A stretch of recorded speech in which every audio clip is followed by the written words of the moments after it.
that timeline on you one more time. Everybody, look at this. So this is phase 4. This is phase 4, thank you. Now, there's a lot of other stuff we didn't get a chance to talk about today. We didn't even mention that we're making Black Panther 2. Didn't come up. We didn't mention the fact that Guardians of the Galaxy 3 is coming. We didn't have time to talk about Captain Marvel 2, by the way. I didn't even have time to talk about the Fantastic Four.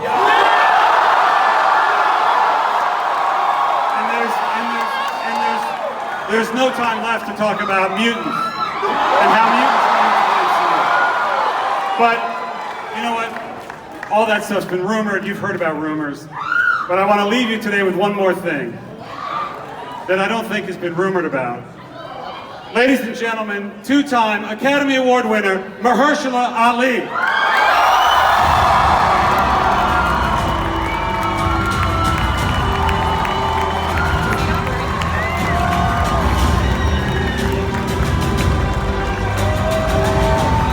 Mahershala, it looks like you brought your own hat, Mahershala. You did? What is that?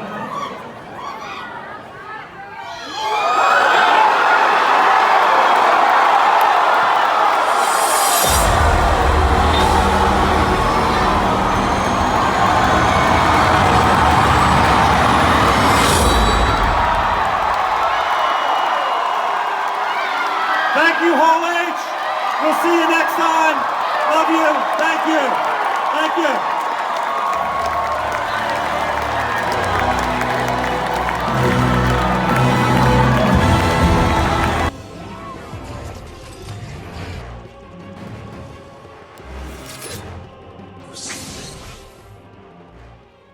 What is good, YouTube? Warstu here with more Marvel Phase 4. So, last night Kevin Feige revealed the whole slate for Phase 4, but not really. He will reveal more details at Disney 23 later next month. So, a few comments on the other video we posted yesterday said that Kevin Feige did not speak about the Fantastic Four or X-Men. This is clickbait. No, and that is why I included the 2-minute clip before this video started when you actually hear Kevin Feige say the Fantastic Four and oh wait, we don't have time to talk about the mutants. So he has literally confirmed that they are coming to the MCU and plans are already in the works. So what is good, YouTube? Warstu here with a video on Marvel. So if you want to enter the latest competition to win Captain Marvel on Blu-ray or 4K or DVD, all you gotta do is subscribe to this very channel with notifications on. Why? So you know when I post a winner, and also so I can pick a winner, and also all you gotta do is let me know down below why I should pick you. So the biggest surprise coming out of last night wasn't even anything remotely that anyone's seen coming. It was actually Blade. They've been talking about doing a Blade movie for such a long time, and that was the biggest reveal. There was literally no factual, no good rumors from good viable sources saying Blade was coming. Not only did Blade come, they actually sourced who would be playing Blade. So let's get into this video. So obviously the Fantastic Four was revealed, it is in the works, the same as the X-Men, but it looks like for some reason Marvel are going to be calling it mutants, because he said some certain mutants and he didn't even say X-Men. I really hope the rumor that's been circulating in the last few weeks is incorrect, that Marvel will not be calling their X-Men because of obviously politics, and also because of the case that they want to kind of separate themselves from the X-Men in the Fox universe. So the biggest story coming out last night was actually the fact that Marvel has brought Natalie Portman back for Thor 4, which is a good thing, but it's also a bad thing. Why is it a bad thing? Well, if this comicbook.com article is anything to go by, I really think this is clickbait. It says this: Thor 4 is actually titled Thor Love and Thunder. I mean, realistically, guys, it should have been called The God of Thunder. It will feature the passing of the torch of the power of Thor, and the hammer that goes with it gets passed to Natalie Portman's Jane Foster. Now, this is terrible because no one's really talking about this.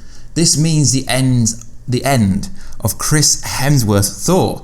If he's going to pass all his power down to her, that means Chris Hemsworth will no longer be in the Thor franchise or part of the MCU, if that's what they're actually saying, but I don't believe that. So Portman showed up, she took Mjolnir, I know I'm going to say it wrong, she surprised fans, she took it, but what is interesting is she rejected the MCU. She didn't want to be a part of the MCU, and all of a sudden now, she wants to be part of the MCU because she's obviously seeing characters like Black Widow, characters like Wonder Woman in the DC getting massive blockbusters, characters like Captain Marvel blowing the box office.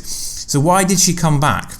Natalie Portman, I don't know, I'm just over the whole Marvel thing. I don't want to be in another movie. Taika Waititi, you can be Thor and date Tessa Thompson. Okay, cool, I do it. That's like a meme that's going around the internet. So essentially what they're saying is Natalie Portman came back because she isn't going to be a side character. She's going to have the dual level with Thor.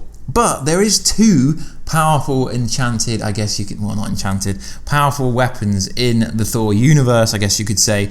Thor could still have his Stormbreaker, where she could have the original hammer, as that was featured in Avengers EndGame. But for some reason, there's been a lot of criticism from Marvel bringing back Natalie Portman as Jane Foster, because from as far as we know on the channel, the Marvel comics for female Thor, they were not liked by anyone. But this is the Marvel Cinematic Universe, guys. This is not Marvel Comics. Literally, there's no comic book history in the whole of the MCU. Damn, you guys are going to gut me down below. But what I mean by that is Marvel Cinematic Universe does not follow the comics, because if this was the case, Loki, Thor would be much greater. And no one's asking the question, is Loki going to be in this movie?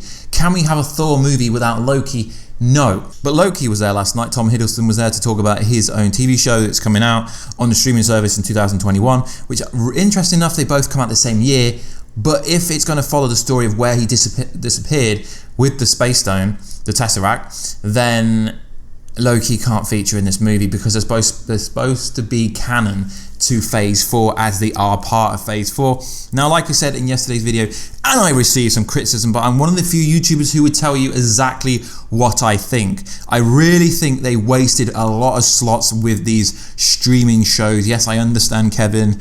I understand they're going to be part of the canon. Yes, we understand that, but we could have had 10 movies over the next 2 years, but we've got literally a handful of movies. So, also in the news, they've officially confirmed, I don't even know why Marvel needed to confirm this. Anyone that's read any form of comics knows that Valkyrie is into guys, boys, literally every kind of, I guess you could say, gender. So it's like they're forcing this political agenda to bring a lesbian character into the MCU. We've already had one of the Russo bros playing a gay character. Do we need it forced upon us? So the rumor is that Valkyrie will find a queen to be the queen of New Asgard, and that's pretty much the story that's going to go on with Valkyrie.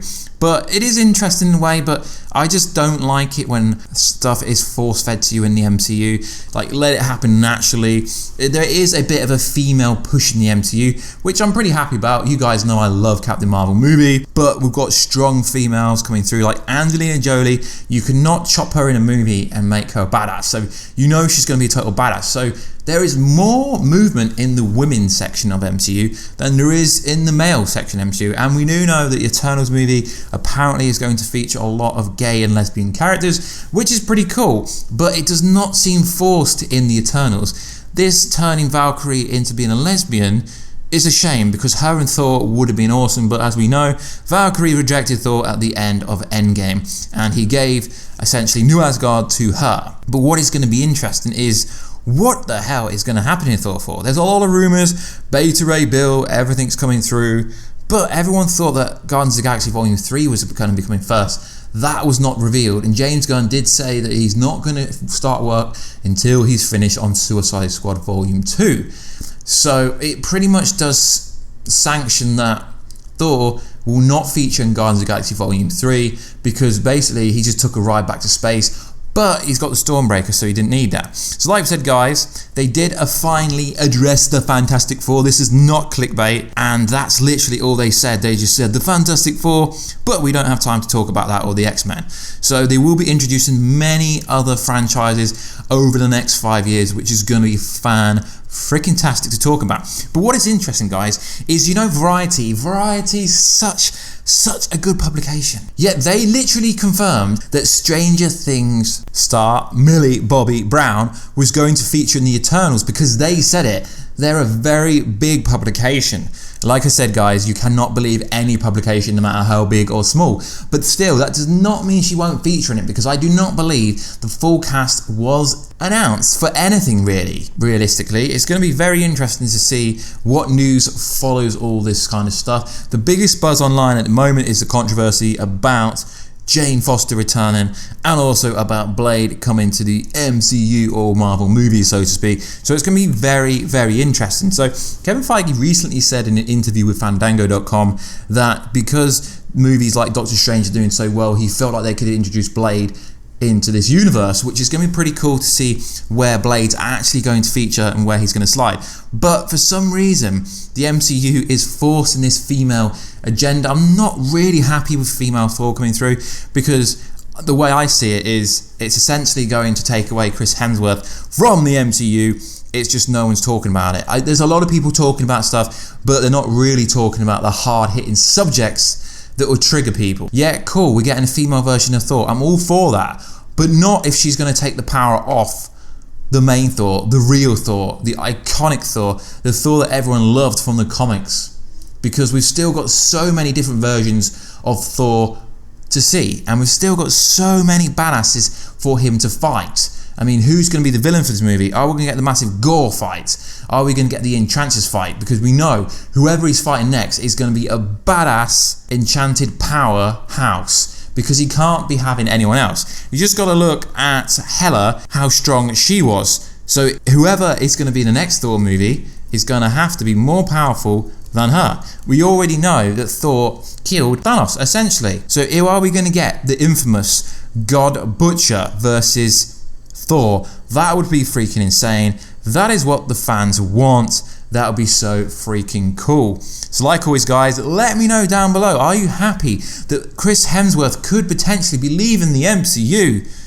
Maybe. Not really sure, but maybe. And also, are you happy that Blade is coming back to the MCU, or realistically coming to the MCU? I don't know which way to word it. But like I said, guys, I'm currently away. I will be back in the studio tomorrow, so there will be an uproar of videos when I get home. Like I said, the editing on these videos can't be very good because I've only got a makeshift studio with me at the moment, so I'm trying to get as much content out as I can for you guys, as I know you appreciate it. So guys, I haven't had a chance to play Marvel Ultimate Alliance 3 yet because I forgot to take my Switch on vacation with me, but I will be playing it on Monday. Can't wait to play it. If you've already played it, let me know how it is. I know they've revealed that Loki is in the game and you can play him, which is freaking insane. I will be posting a Doctor Strange 2 video after this video goes live, but I will be in the sky when it posts, so I can't interact in the comment section. So like always, guys, please like, subscribe, and comment. I'll catch you in another video very soon. Catch ya later.